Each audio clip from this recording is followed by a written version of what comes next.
അയ്യപ്പനെ നിശബ്ദമായി ഇന്നും സ്നേഹിച്ചുകൊണ്ടിരിക്കുന്ന മാളികപ്പുറത്തമ്മ. അയ്യപ്പൻ മോശം കൊടുത്ത സമയം മഹിഷിയിൽ നിന്ന് സുന്ദരിയായ ഒരു സ്ത്രീരൂപം പ്രത്യക്ഷപ്പെടുകയും ഭഗവാനോട് വിവാഹ അഭ്യർത്ഥന നടത്തുകയും ചെയ്തു. കന്നി അയ്യപ്പന്മാർ തന്നെ ദർശിക്കാനായി വരാതിരിക്കുന്ന കാലത്ത് വേലി കഴിച്ചുകൊള്ളാമെന്ന് മാളികപ്പുറത്തമ്മയ്ക്ക് വാക്കു നൽകി.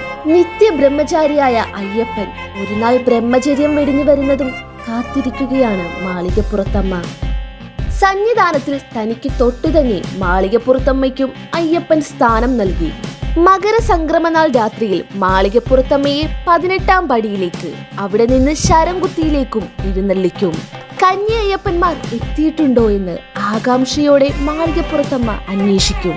ശരംകുത്തിയിൽ ശരക്കോല് കണ്ടാൽ കന്യയ്യപ്പന്മാർ എത്തിയിട്ടുണ്ടെന്നാണ് അർത്ഥം.